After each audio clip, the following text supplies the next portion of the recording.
opinião dos nossos convidados é de inteira responsabilidade deles e não corresponde necessariamente à linha editorial da Brasil Central. Olá para você que nos acompanha, muito obrigado pelo carinho dessa audiência extraordinária que cresce a cada dia.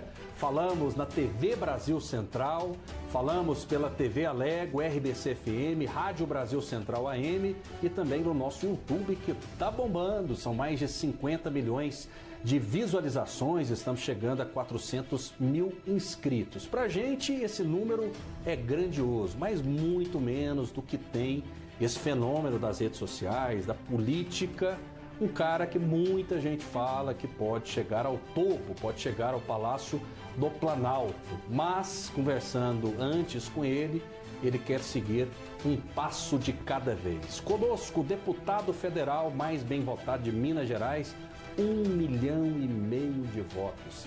É muito voto, é muita gente. Nicolas Ferreira, tudo bem? Muito obrigado por nos receber no seu gabinete. Essas oportunidades são raríssimas. A gente fica muito feliz, Nicolas. Eu que agradeço. Obrigado, Rafael, a todos aí, ouvintes, espectadores da TBC. É um prazer. Desejo uma boa entrevista para nós dois aí. Nicolas, você foi deputado estadual também? Foi vereador? Vereador por Minas Gerais. Como que surgiu a política na sua vida? Basicamente, Rafael, eu não tenho nenhum tipo de padrinho político na política de carreira, digamos assim, familiar. O meu desejo na política, de fato, surgiu por uma questão de representatividade. Eu vi os debates presidenciais na época, acho que eu tinha uns 6 anos, uns 10 anos de idade ali, e falava, poxa, legal isso aí, eu gostava do embate. E na sala também eu era uma pessoa que tinha voz, eu gostava de me enturmar, eu gostava de me posicionar. Acredito que isso vem muito também do berço cristão, que meus pais são evangélicos, meu pai é pastor, minha mãe também, e eu acredito que o ambiente da igreja faz com que você se posicione, não tenha medo de se posicionar.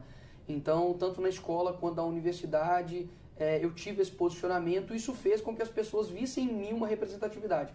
Então a política basicamente encaixou como uma luva. Ora, afinal de contas ali é o local de você dar voz às pessoas, então você precisa se candidatar. E assim eu fiz e graças a Deus deu um bom resultado. 6 anos de idade, lembra quem eram os candidatos a presidente da República? Olha, dizer que eu não lembro, mas eu acredito, eu lembro de debates do tipo Serra, Alckmin, Lula, depois mais à frente Dilma e Aécio, então foi nessa época PT e PSDB, quando a gente achava ali ainda que ambos eram inimigos. E hoje estão aí como presidente e vice-presidente da República. E na sua lembrança, de infância, você torcia, gostava mais do PSDB ou do PT? Olha, posso ser sincero, eu confesso que eu nunca tive um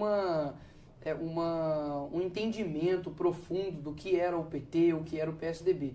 Mas a minha família não tinha uma luta petista, um ativismo pró-PT, não.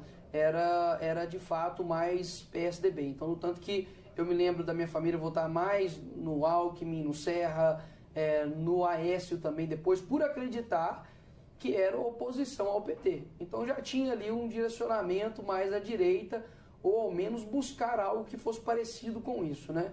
Por mais que hoje nós já temos uma clara visão de que não era o que eles passavam a ser, mas minha família nunca teve nenhuma tendência para o lado de esquerda, não. E você começou falando quando você tinha 6 anos de idade, que se interessou, talvez no subconsciente ali, pela política, achou interessante.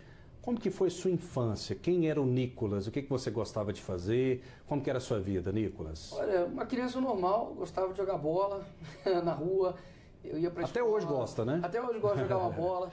A gente, se deixar, joga o dia inteiro. Eu tô falando de qualidade não, de quantidade, mas a gente jogava bola na rua, a gente voltava para casa, fazia o para casa, ia para a escola bíblica dominical, domingo de manhã, depois voltava, almoçava em família na casa da minha avó. O bairro onde eu nasci era um bairro bastante humilde, chama Cabana, ali em Belo Horizonte. Então, assim, não era algo de luxo, longe disso, pelo contrário. A gente almoçava ali um arroz, um frango frito ali da minha avó e sentava ali no chão, eu e os meus primos, e via ali uma televisão, conversava, inclusive nesses ambientes que tinha os debates, a gente tinha ali as discussões, às vezes políticas, às vezes teológicas, isso ali mais da minha parte da adolescência, que aos 12 anos foi me apresentado através do meu tio, Olavo de Carvalho, e eu comecei a ver os vídeos dele, comecei a ler a respeito disso, e comecei a me inteirar mais, e comecei a ler mais sobre isso. Então foi nessa época que, inclusive, o jovem também é muito confrontado, né? Na época da adolescência, onde ele quer ter uma identidade, onde ele quer ter uma causa, né, para poder defender. Então, consequentemente, também ele é confrontado. Então, na escola, eu comecei a ser muito confrontado pela minha parte cristã. Então, por que você não faz isso? Por que você não faz aquilo? Ou por que você faz isso? E o adolescente não quer não ter respostas. Ele quer ter respostas para tudo. Para o professor, para o colega, para o amigo, para a menina que ele gosta, enfim. Então, eu me senti na obrigação de concretizar, de dar embasamento àquilo que eu acreditava. Então, esse foi um período de muito amadurecimento também meu, de adolescente, de entender que eu precisava ir contra a maré. Primeiro, porque eu era cristão. E ser cristão significa ser algo diferente, é ter uma mente diferente, é ser separado, é você não pensar como o mundo pensa. Então, muitas vezes é sacrificante, né? Você olha todo mundo fazendo algo, ganhando algumas benécias por ser igual a todo mundo, e quando você é diferente, você perde, você tem um ônus naquilo dali. Mas quando você vê o porquê que você está sendo diferente, no fim das contas vale a pena, né? Hoje, graças a Deus, eu sou casado, vou ter aí uma filha, né, que está com 7 meses agora dentro da barriga da minha esposa. Eu tenho uma família bem estruturada, graças a Deus, né? Não tenho nenhum envolvimento no meu trabalho, nenhum escândalo de corrupção, sabe? Meu caráter, graças a Deus, é conhecido por ser uma pessoa honesta, íntegra. Então a gente colheu bons frutos por ter mantido também um caráter íntegro, não um caráter perfeito, porque isso é impossível de você atingir, mas um caráter de uma pessoa íntegra, de que quer fazer o certo, uma pessoa reta, de que busca algo além do que somente as vontades próprias, que isso geralmente é que o jovem quer, né? Só pensa aí no final de semana. O que te impactou do Olavo de Carvalho? Porque é meio estranho, né? Um garoto de 12 anos se interessar por filosofia. Posso ser sincero, o que me impactou foi os palavrões. Porque eu falei, poxa, esse cara fala muito palavrão, e é estranho, né? Você vê, ele é católico e uma pessoa falando tanto palavrão. E para um evangélico soa exatamente, estranho. Exatamente, soa estranho. Só que, no primeiro momento, eu via que o palavrão era uma forma dele chamar a atenção, de falar algo que muitas vezes você não entenderia se não fosse daquela maneira falada, né? Quase se torna uma figura de linguagem. É muito claro, dando um exemplo, quando você usa a nudez.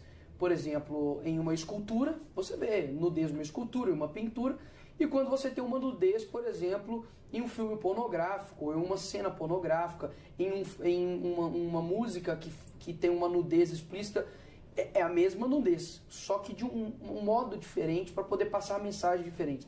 Então, eu via que aquilo dali era algo que eu poderia deixar de lado, porque existia algo além dos palavrões. E a parte do Olavo que me impactou não foi a parte política. Não foi a parte que todo mundo chega e fala assim, ele fala a respeito de terra plana, ou ele fala a respeito de células de fetos em refrigerantes da Pepsi. Não, isso aí é meros burburinhos e factoides que as pessoas inventaram sobre ele.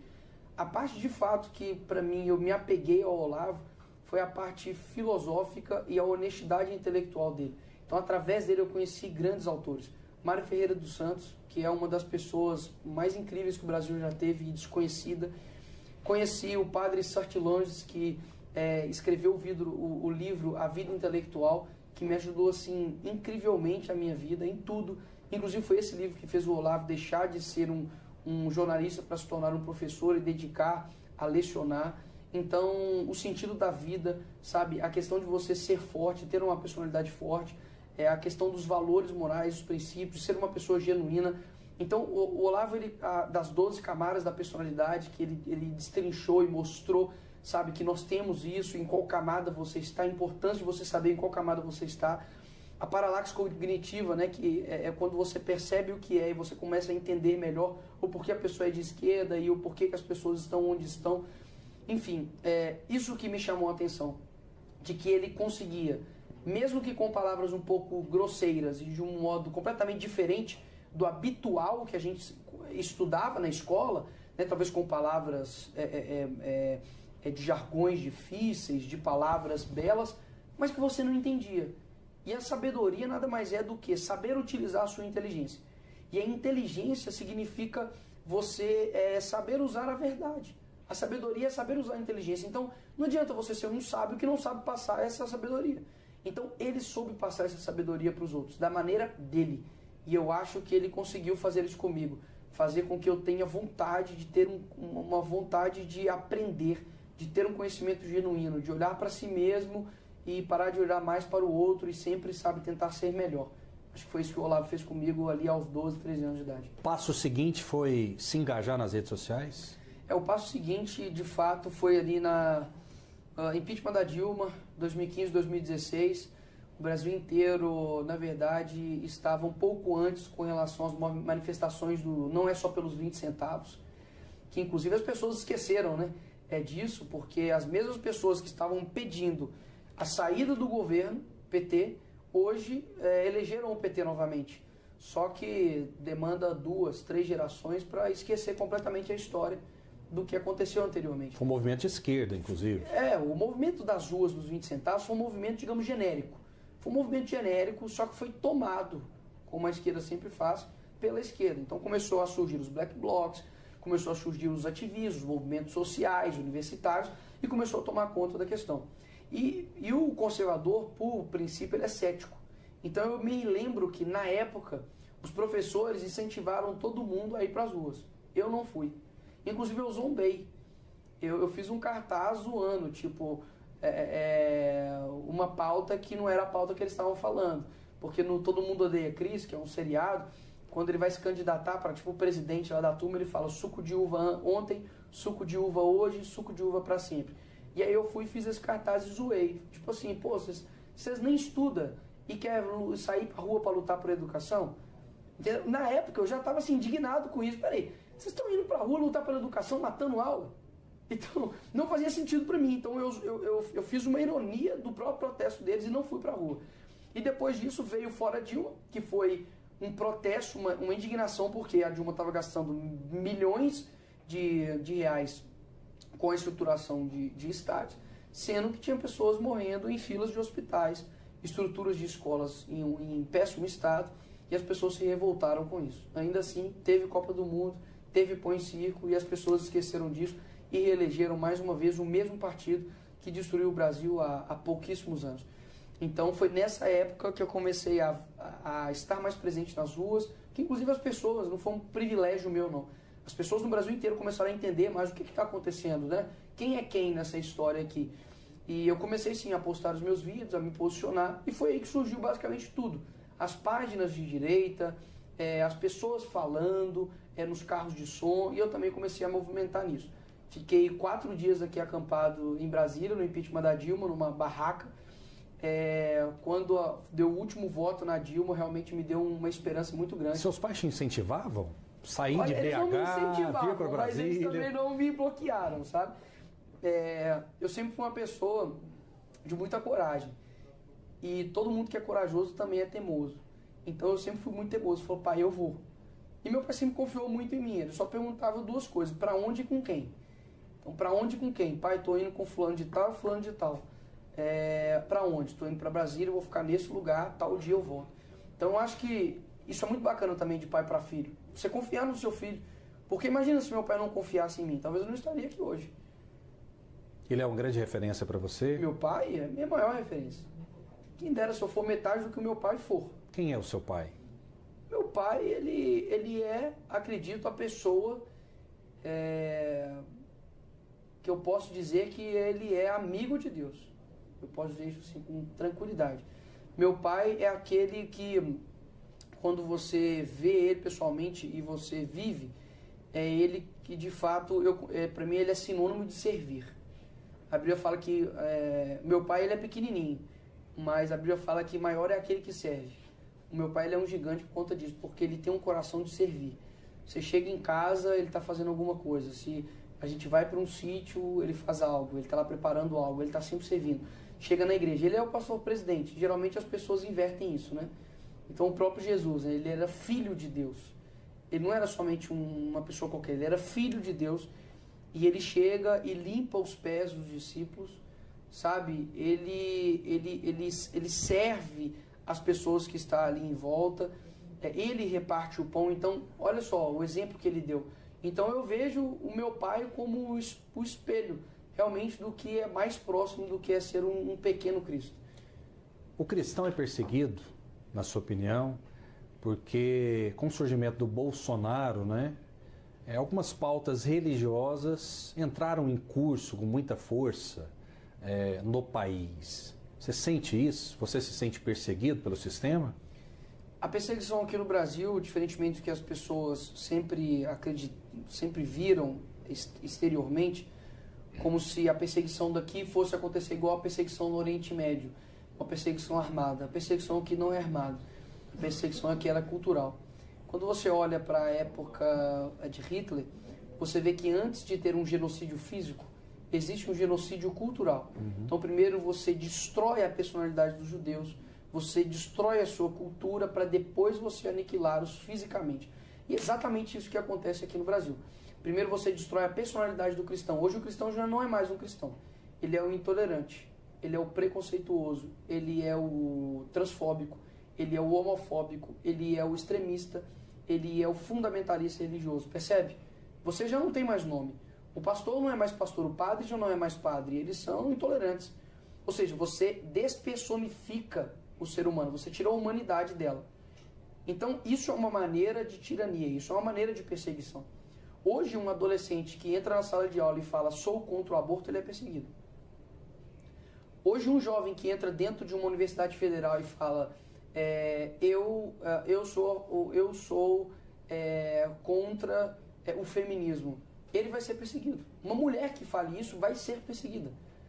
Se ele fala, não, eu sou a favor da família tradicional, eu sou a favor dos bons costumes, de um valor, eu sou a favor de limites, eu sou contra a promiscuidade, eu sou a favor que se tenha limites na sociedade, eu acredito que eu sou contra a ideologia de gênero, eu acho que o banheiro tem que ser um homem no banheiro de homem, mulher no banheiro de mulher, eu acredito que o homem não menstrua. Se você falar isso, você vai ser perseguido. Você já foi vítima disso, dessa perseguição? Recentemente, eu tomei uma multa, estou recorrendo, de 30 mil reais porque eu chamei um homem de homem. Ou seja, a perseguição ela é escalonada. Friedrich Hayek ele diz que a nossa liberdade não é tomada de uma vez só. Ela é tomada em fatias, assim como alguém que corta, né, uma fatia de mortadela ali. Você vai tirando aos poucos. Então, olha só, primeiro eles retiram os símbolos. Então, olha, antigamente, por exemplo, você cantava o hino nacional nas escolas. Então, isso é uma reverência à soberania do país, à questão patriótica. Então, você tira isso. Antigamente, você tinha uma reverência ao professor. Hoje, o professor e aluno é quase a mesma coisa, se não é pior o professor do aluno.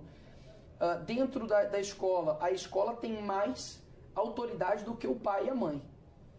A igreja já não tem nenhum papel na sociedade. Afinal de contas, o Estado é laico. Os símbolos religiosos são menos importantes do que os símbolos mundanos. Mas os cristãos não são a maioria? Os cristãos são maioria, mas eles não são a maioria de influência. Aí que tá. Porque o poder não é um poder numérico.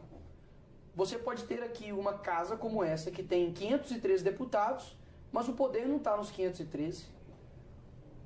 Existe marxismo cultural, na sua opinião? Você acredita nisso? Com certeza. O marxismo cultural não diz respeito somente a Karl Marx. Diz muito mais a respeito a um outro homem, chamado Antônio Gramsci, que foi fundador do Partido Comunista Italiano, preso pelo verdadeiro fascista Benedito Mussolini, porque as suas ideias eram consideradas demasiadamente revolucionárias. E enquanto ele estava ali no cárcere, ele começou a escrever diversas questões a respeito da cultura. E quando ele escreve sobre cultura, jornalismo, etc., houve-se um compilado desses livros que hoje é chamado de Cadernos do Cárcere. E lá ele fala a respeito da hegemonia cultural. Basicamente é dominar a sociedade através do domínio psicológico das massas. Isso ele chama de hegemonia. Exatamente isso que ele fez hoje. Hoje as pessoas são dominadas psicologicamente pela esquerda e ela não percebe que ela é de esquerda. Então por isso que você tem cristãos se dizendo de esquerda. É minoria, não? É uma minoria, mas tudo que é grande tem um começo. Você falou que eu tenho milhões de seguidores, mas todo mundo começa com 0 seguidores, concorda? Então todo mundo, tudo que é grande começou pequeno. Pode ter certeza que o nazismo, ele começou também pequeno. Pode ter certeza que as grandes tiranias começaram pequenas. Ninguém começou com um exército gigante. Todo mundo começa pequeno, conversa com um, conversa com o outro. Agora, uma coisa é uma pessoa falando que os cristãos são intolerantes. Uma coisa são 10 mil pessoas falando que cristãos são intolerantes. Uma coisa é 1 milhão de pessoas falando que cristãos são intolerantes. 10 milhões, 100 milhões de pessoas. Aonde isso vai chegar? Então hoje você vê que Antônio Gramsci foi incrivelmente suscetível naquilo que ele propôs, que é uma sociedade dominada pela esquerda sem saber que é de esquerda. Então hoje você tem cristãos que não votam no PT, que até votam no outro candidato que é de direita, mas elas abrem um Netflix e colocam lá toda a programação da esquerda dentro da casa delas sem perceber. Então dentro da casa delas, elas abrem um filme que tem adultério, onde o adúltero é o gente boa, ela liga a novela da Globo, onde a traficante é a Juliana Paz. Eu sou da favela, nunca vi uma traficante bonita, bonita desse jeito, tá? Você romantiza o crime organizado, você faz com que o homossexual na novela seja o mais engraçado, o mais gente boa, cabeleireiro, enquanto isso, em paralelo, coloca a cristã, a de coque, a chata, a mulher careta, e assim eles vão modificando a tua cabeça. Por isso que a questão da Globo não é a questão só de passar notícias falsas. Não é isso.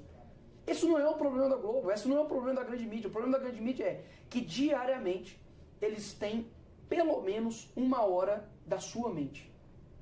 Isso que é o grande poder deles. Pelo menos uma vez na semana, eles têm, por exemplo, o Fantástico, que eles falam o que quiser para milhões de pessoas e isso vai ser considerado verdade. Então esses dias eu estava vendo, eles estavam falando a respeito de... Teve um tempo atrás aí que o Drauzio Varela abraçou, né? Um condenado por estuprar uma criança e era trans, então ele abraçou o condenado, né? Alguém já te abraçou? Ah, não, então eu vou te abraçar. Só que as vítimas, né? Ou seja, romantiza o criminoso. Só que as pessoas não veem que isso está mudando a essência delas. C.S. Lewis fala isso, que você não muda a sua essência de um dia para o outro. Cada decisão que você toma vai mudando a tua essência para algo. Então, como que a sociedade norte-americana, por exemplo, saiu de pais fundadores cristãos para uma sociedade que hoje, culturalmente, está pior do que a do Brasil?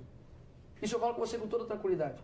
Hoje, os Estados Unidos está pior culturalmente do que o Brasil. A agenda do ativismo LGBT, no sentido de imposição de multa, de prisão, está muito pior do que o Brasil. É um aparelhamento, na sua visão. Total, existe. Do judiciário, do âmbito legislativo, do âmbito da mídia. Ou no mês de julho, que é o Pride Month, né, no mês do orgulho LGBT nos Estados Unidos, se as empresas não colocarem lá as cores, né, lá do arco-íris, basicamente elas são canceladas. Porque é como se assim, ou vocês se rebaixam, se ajoelham perante ao meu ativismo, ou vocês são declaradamente homofóbicos. Mas tem homossexual de direita também? Vários. Inclusive, eu postei hoje aqui, eu vou abrir aqui, eu postei hoje, recebi aqui uma carta, de uma transexual de 42 anos e falou, olha, 42 anos e sou uma pessoa transexual operada em janeiro de 2012. Acabei de assistir seu vídeo discussando na tribuna sobre o caso em que o senhor foi condenado a pagar uma indenização por transfobia. E quero dizer que lamento muito que isso tenha acontecido, mas também que gostaria de te agradecer por tudo que tem falado no Congresso sobre essa pauta de ideologia de gênero. Concordo com tudo o que disse. Peço com respeito, senhor deputado, que me conceda alguns momentos da sua atenção neste e-mail. E aí ela continua. Ou seja, existem muitos homossexuais que discordam do ativismo LGBT. Sabe por quê? O ativismo LGBT não tem nada a ver com homossexuais. Porque se os ativistas LGBT... É um movimento político. As pessoas se aproveitam disso, quem está à frente desses movimentos. Rafael, se eles de fato estivessem preocupados com os homossexuais, eles não estariam com a esquerda. Porque como um ativismo LGBT vai estar ao lado de alguém que matavam eles há pouco tempo?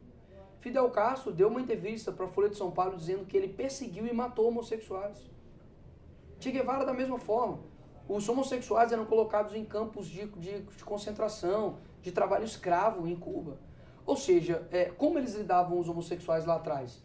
Perseguindo. Hoje, eles utilizam eles como uma força política eleitoreira. Você olha, por exemplo, a rampa, né, que o Lula subiu, né, com várias minorias, né? Tinha ali uma pessoa de cadeira de rodas, um homossexual, um índio, não sei o que e tal. Dá só uma olhada nas pessoas que ele colocou no poder. Só homens.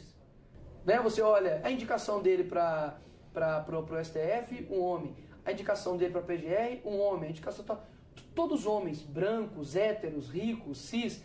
Tudo aquilo que eles dizem ser o contrário. Então entenda que a esquerda não é um movimento ideológico. A esquerda é um movimento geopolítico. Porque a função do Lula não é fazer essas pautas, porque essas pautas, por exemplo, Rafael, elas não colam no Nordeste. Não colam no Nordeste, porque no Nordeste todo mundo está comigo. Eles concordam que o homem tem que ficar no banheiro de homem, a mulher tem que ficar no banheiro de mulher. Por isso que Mas por que o Lula teve uma votação tão expressiva no Nordeste? Porque aí eles já não utilizam a pauta ideológica. Eles vão utilizar outro instrumento, que aí é o benefício do auxílio, utiliza a humildade das pessoas, talvez a falta de conhecimento do que é verdade, do que é certo, do que é bom, para poder enganar as pessoas. Mas não é com essas pautas. Eu duvido o Lula chegar lá no Nordeste e dizer assim, pessoal, a partir de hoje aqui no Nordeste, o homem pode entrar no banheiro de mulher, a mulher pode entrar no banheiro de homem, e nas escolas do teu filho vai ser ensinado que ele pode ser o que ele quiser. Eu aposto que você quiser que o Lula jamais vai fazer isso. Você é muito demonizado justamente por essas opiniões, você foi ao plenário, né? Vestiu até uma peruca para fazer uma provocação. Ali, naquele caso específico, você acha que você mordeu a isca? Porque você é especialista em redes sociais, né? Tem muito tempo e tem milhões de seguidores. Mas você não imaginou que a grande mídia iria pegar apenas um corte do que você falou e fazer com que isso se multiplicasse e arranhasse a sua imagem? Eles morderam a minha isca, porque eu sabia que eles iriam fazer isso independente de qualquer coisa. Mas existe algo que quebra a perna deles, que é isso aqui, ó. Por isso que eles querem tanto me censurar. Por isso que no ano passado eles derrubaram minhas redes por quase 2 meses e até hoje eu não sei o porquê. Porque naquele momento... Quem derrubou? Alexandre de Moraes. E até hoje eu não tenho acesso aos autos. Eu não sei o porquê caiu. Eu não sei se foi por conta de urnas, porque hoje pode falar de tudo, né? Menos urnas eletrônicas. É a nossa democracia. Eu até fiz uma postagem, me permita, deputado, Sim, dizendo o seguinte, o Brasil você pode criticar o aborto, você pode criticar a Bíblia, você pode criticar Deus, mas você não pode falar de urna eletrônica. Não pode. Não é? Eu acho até que a direita insistiu muito nessa questão, nessa situação, mas faz parte da liberdade de expressão. Com certeza. A liberdade, ela implica, inclusive, você ouvir coisas que você não defende, que você não concorda, e isso é a liberdade em si. Agora, voltando à questão, o que acontece da peruca em específico? Assim como eu utilizei ela para poder exemplificar o que eu estava dizendo, eu poderia ter colocado uma máscara para poder falar sobre o Covid, poderia ter colocado uma boina para poder falar da Polícia Militar. E as pessoas, no primeiro momento, é claro que te dá um baque. Poxa, o que é isso? O que o deputado está fazendo? Mas quando ela para me ouvir, ela concorda 100%. E para perceber, neste dia... Conforme de chamar a atenção, foi uma estratégia proposital. Proposital. Neste dia, por exemplo, era o Dia Internacional da Mulher, e tinha diversas mulheres que assim, nada fizeram pelas mulheres, pelo contrário. Tinha ali Maria do Rosário, poxa, uma mulher que há tempos atrás estava defendendo pessoas assim, macabras, uma pessoa de esquerda, Jandira Fegali, mulheres que não representam as mulheres de fato. E o discurso estava só nisso, somente essa narrativa. E depois do caso, né, da Nicole, ficou uma semana falando disso e até hoje fala-se disso. Por quê? Porque eles estavam trabalhando isso no escuro, a ideologia de gênero no escuro. Sabe o que eu fiz? Eu peguei uma lanterna e fiz assim, ó, olha ali, gente, ó, olha o que eles estão fazendo. Por isso que eles ficaram desesperados.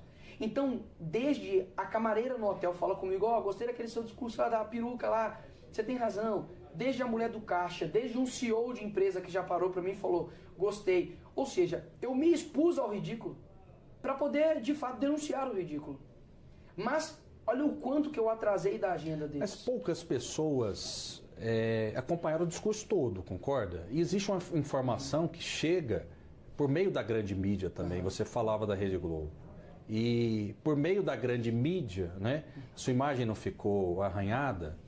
Claro que para o seu público, né, o público de rede social hoje é muito grande, você atingiu o alvo. Mas e essa repercussão negativa? Valeu a pena?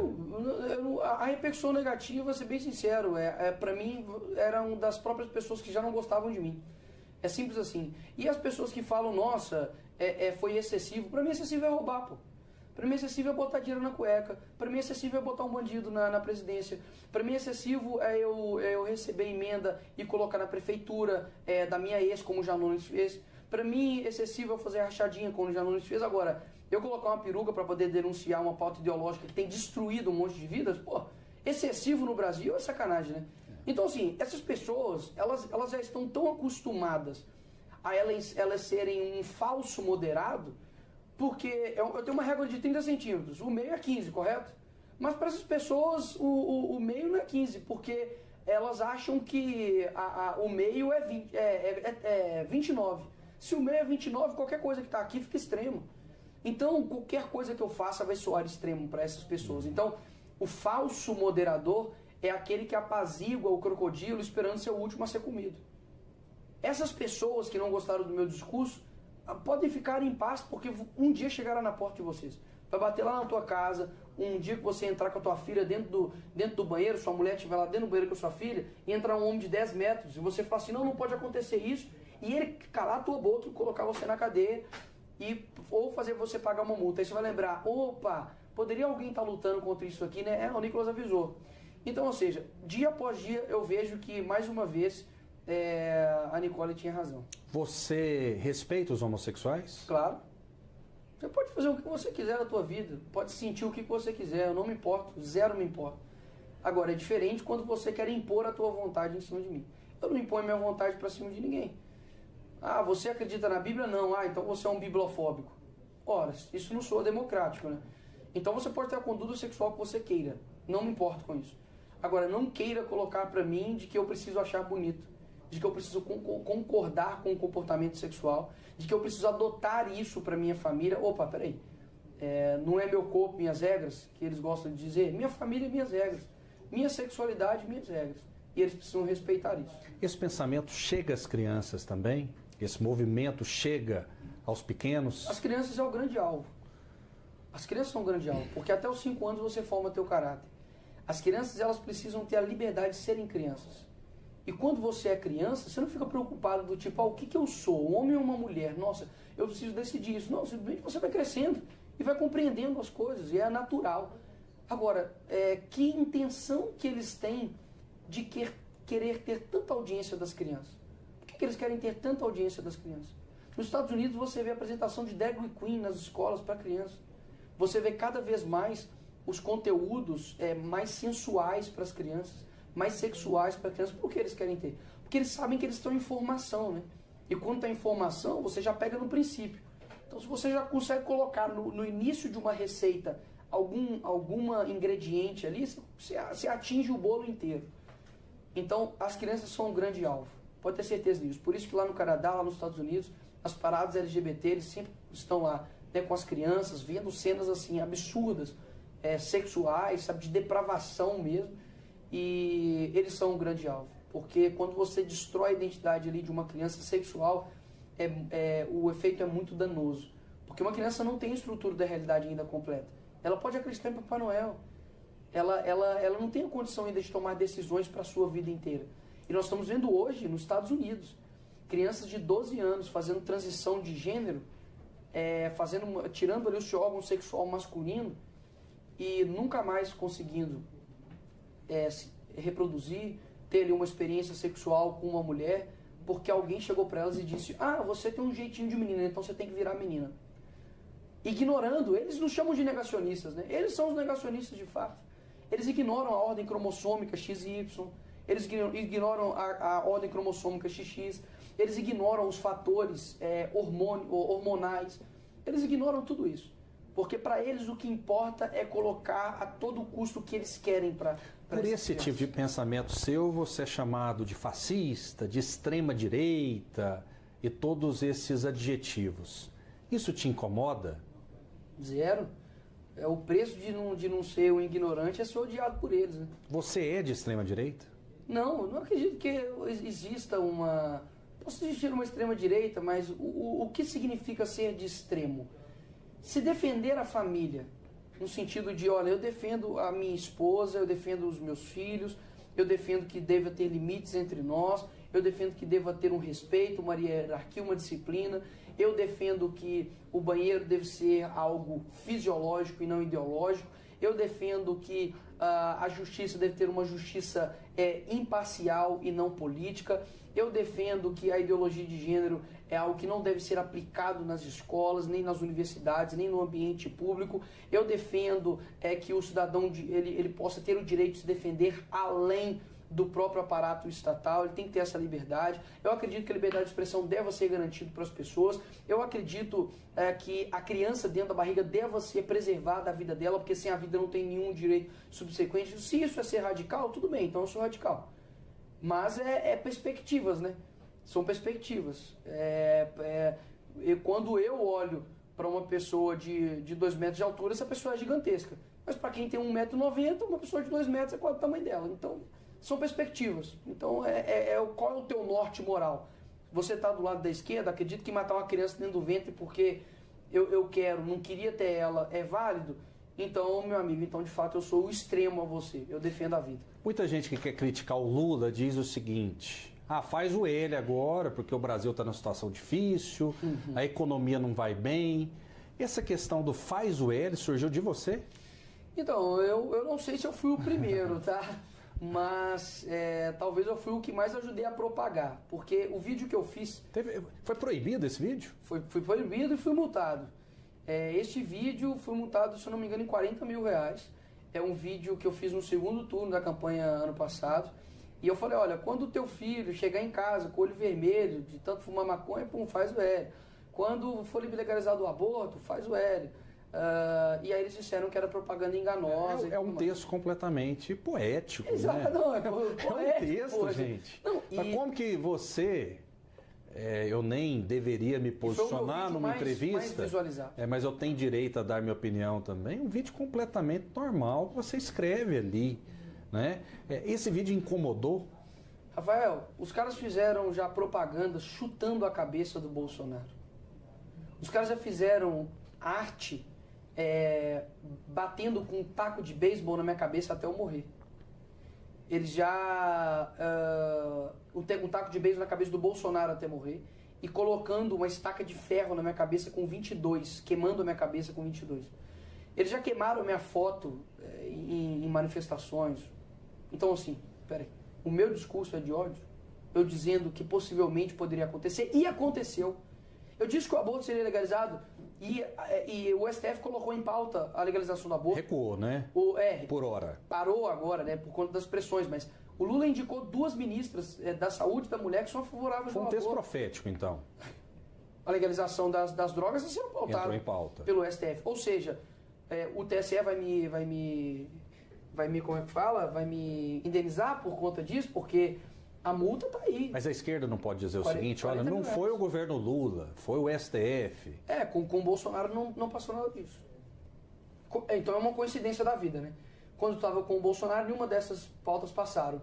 Quando teve com o Lula, essas pautas estão dando continuidade. Ou seja, no mínimo, o Lula, então, ele não é uma barreira.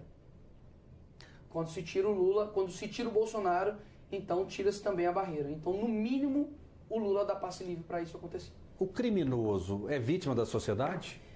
Jamais. O criminoso, ele é dono das suas próprias ações. Eu nasci numa favela, minha família também. Todos nós, obviamente, temos uma influência nas nossas vidas, mas o nosso meio, ele não nos determina. Um criminoso que mata, estupra, rouba, como vários aí, ele deve pagar pelo seu crime. E o meu posicionamento contra a criminalidade no Brasil, ela é bem rigorosa. E acredito que é o que mais o brasileiro fica indignado hoje. Hoje você tem, por exemplo, o André do Rap, que é um ex-chefe de um crime organizado, do Comando Vermelho, que foi solto. E os seus bens foram devolvidos a ele. Um helicóptero, uma lancha, sua mansão. Enquanto isso, você tem pessoas que entraram no Congresso Nacional, ficaram lá dentro, fizeram um vídeo xingando Alexandre de Moraes, estão tomando 17 anos de cadeia. Você tem uma pessoa que vem para um show, um estrangeiro que vem para o show da Taylor Swift, toma facadas e morre, e o homem é solto no outro dia. Que justiça é essa? Nós não temos encarceramento em massa no Brasil. A gente tem impunidade em massa no Brasil. Porque as cadeias estão lotadas. Tem 50 presos dentro de uma cela que cabe 32. Se tem 50, cabe 50, pô. Para mim, são 2 coisas que deveriam ser consertadas aqui no nosso país.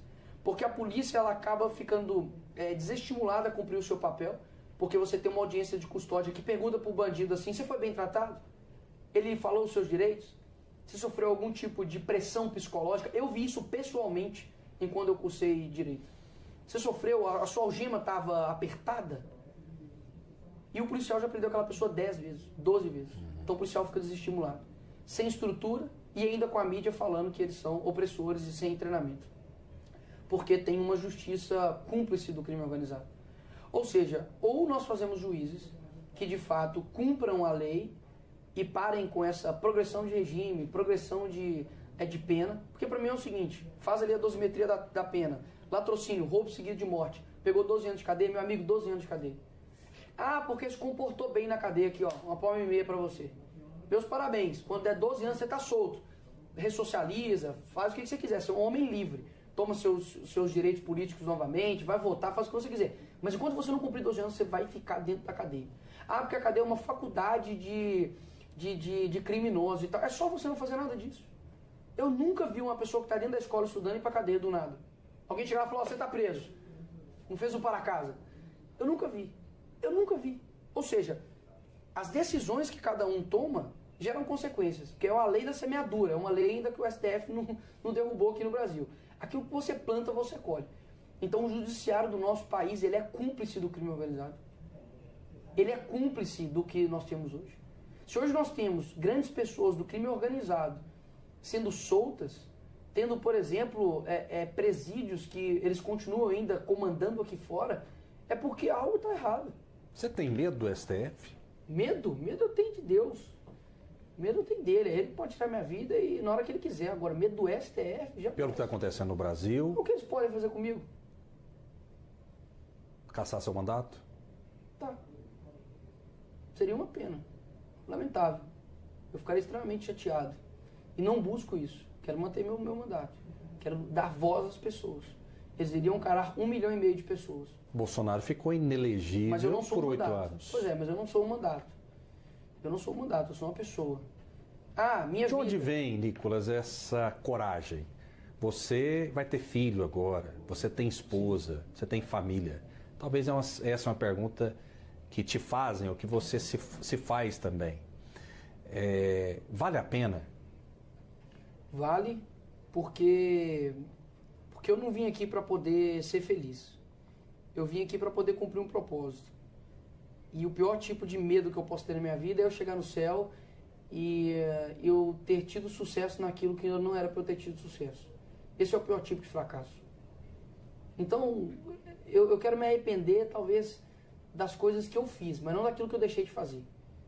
Então, chegar no céu e falar, nossa, eu poderia ter dado mais gás, poderia ter tido mais coragem. Geralmente... Sua esposa, às vezes, te dá conselho? Claro, com certeza. A gente conversa muito, me dá conselhos, ela me ajuda. Eu sou um com ela. Ela sabe da sua missão? Claro, sabe. Que isso está muito claro para ela. Claro, ela sabe do tanto que eu sou corajoso, ela sofre junto comigo, ela chora junto comigo. Eu ainda não sei, né? Não peguei ainda minha filha no colo, porque eu sei que tudo muda. Mas ainda assim, no meu coração, eu sinto que há algo que eu preciso fazer aqui, sabe? Isso demanda sacrifício. É uma missão de vida, custe o que custar. E eu não sei a extensão do que a minha ação pode gerar. Isso que é o que mais me move. Porque, ao mesmo tempo que a minha ação ela pode gerar algo que eu não sei aonde possa chegar, posso chegar a 50, 100 anos, posso ser contado a história, e se eu parar? Aonde eu não vou estar chegando? Isso que... Você já pensou em parar? Preciso me bater em desistir no meu coração. nos momentos difíceis? Olha, às vezes é o que a Bíblia fala, desanimados, abatidos, mas não destruídos, sabe? É nesse sentido. Tipo, pensar de falar assim, ah não, parei. Mas você é ser humano, você já Parei, ficou magoado, você já ficou chateado, abatido, já ficou destruído. Poxa, se o próprio Davi, que era um homem segundo o coração de Deus, ele falava, ó Senhor, por que está batido a minha alma, por que se preocupas dentro de mim? Imagina a gente. Você é um grande alvo, né? Por ser jovem, por ter esse engajamento nas redes sociais. Muitas vezes as pessoas colocam apelidos, né? Adjetivos. De onde vem essa força, esse couro grosso sendo tão jovem, Nicolas? Eu aprendi, e eu não quero ser frio aqui, mas as pessoas vão me entender. Eu aprendi que nem quem diz que me ama e quem diz que me odeia importa pra mim. Não importa. Quem importa mesmo que eu quero ouvir que me ama são os meus pais, é minha esposa, são meus futuros filhos, é as pessoas que estão comigo desde quando eu nasci.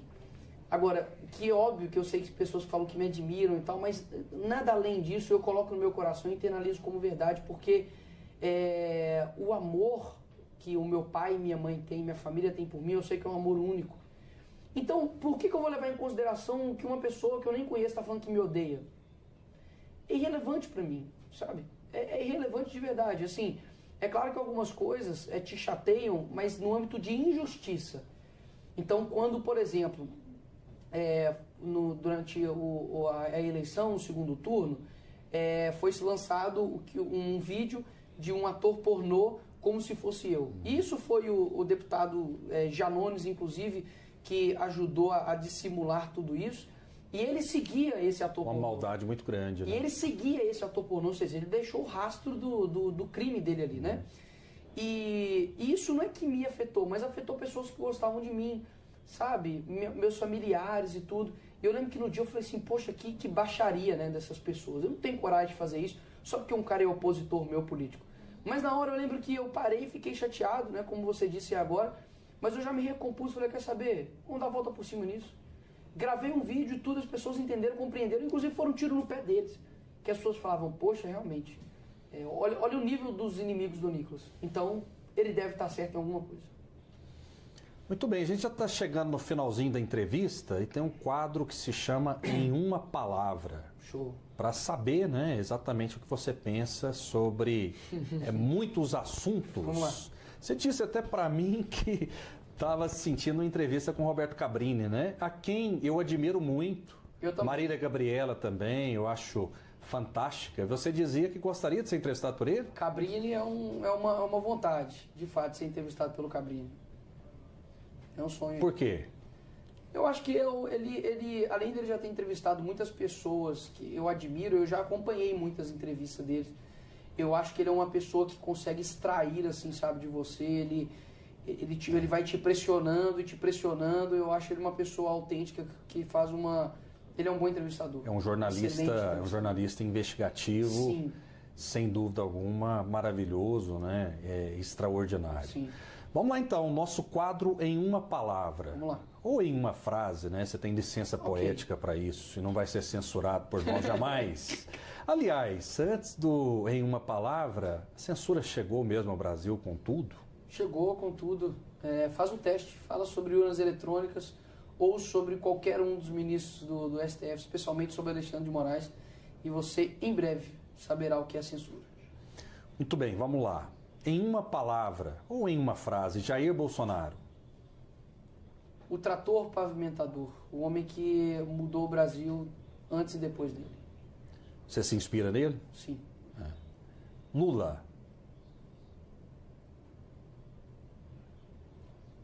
Muito pior do que ter roubado o Brasil, ele ajudou a destruir uma nação e um dia pagará caro por isso. Mas não aqui. PL.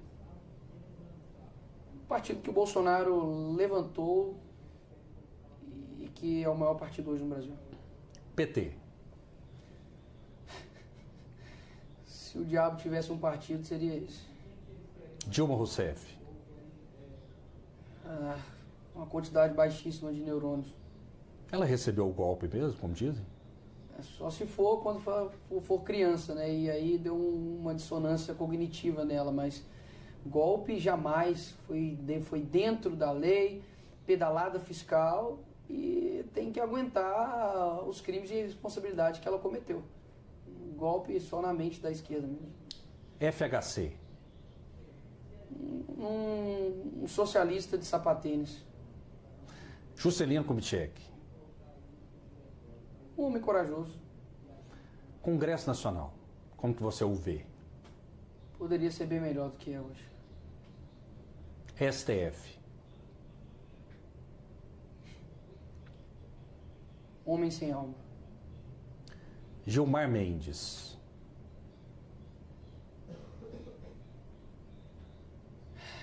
É até difícil falar de Gilmar Mendes. Se fosse falar ele em uma palavra, acredito que tem preço, não tem valor. Alexandre de Moraes. Tirânico. 8 de janeiro.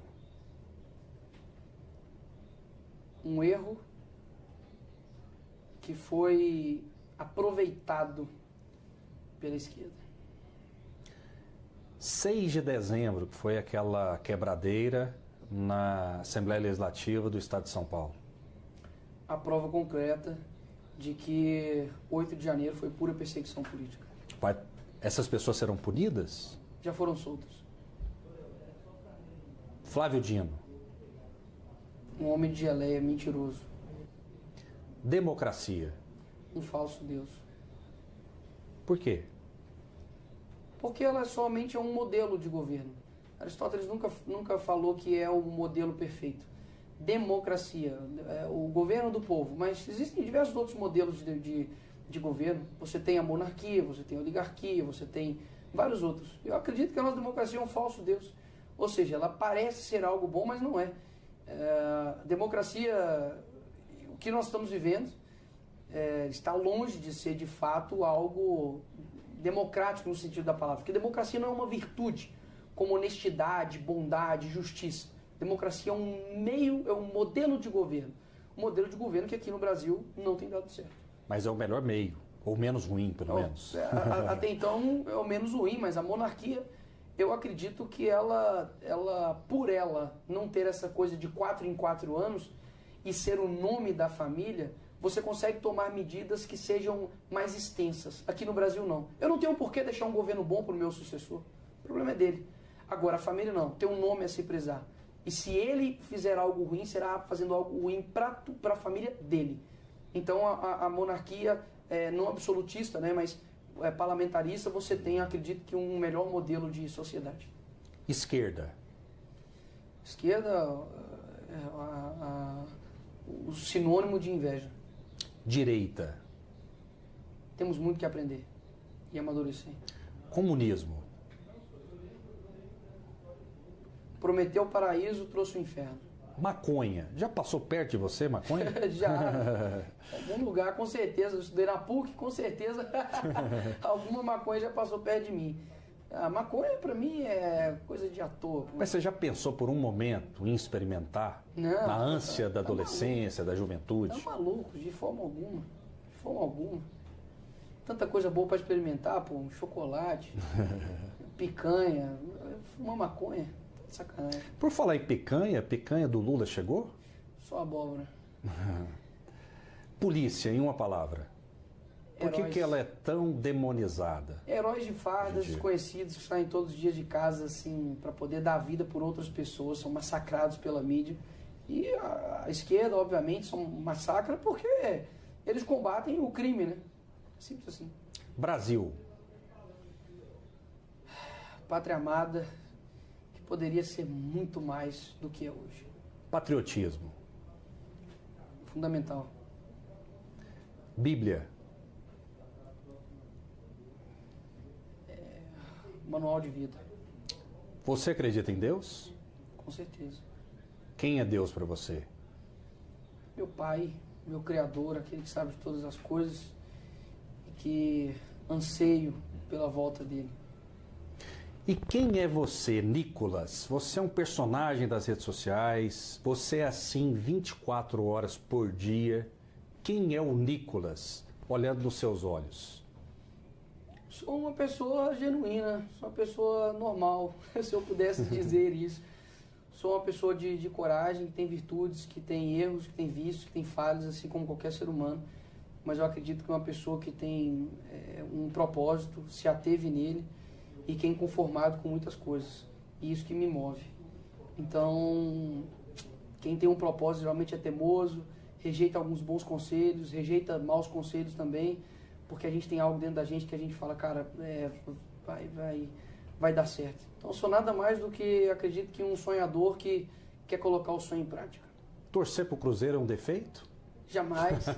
Torcer pro Cruzeiro agora está sendo um sacrifício, que quase, mas já me deu muitas alegrias, graças a Deus, mas vamos prosseguir. Torcedor do Galo vota em você também? Claro, claro. Você aceita os votos do torcedor do Atlético Mineiro? Mas é lógico, eu não tenho nenhum tipo de problemas com essa questão de futebol.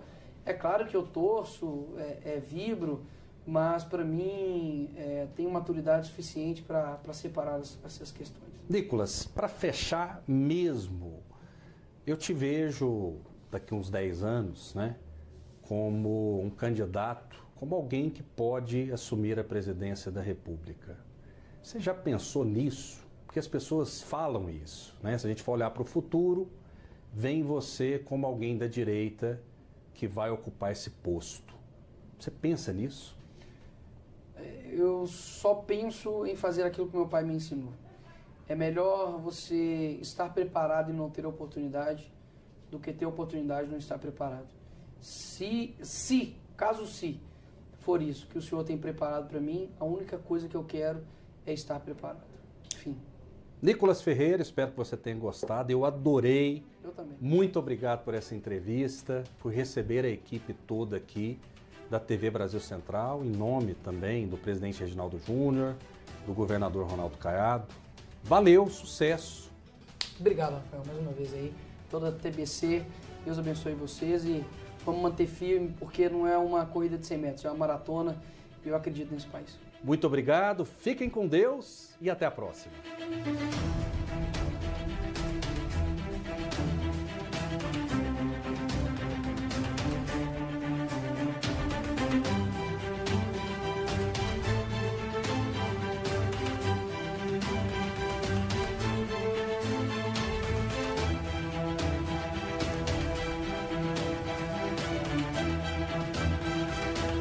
O Brasil está em estado de alerta. 2023 é o segundo ano com mais casos de dengue desde 2000. Casos da variante mais letal da dengue, a tipo 3, em outros estados, acendem alerta em Goiás. Redobre os cuidados. Se a gente não deixar o mosquito nascer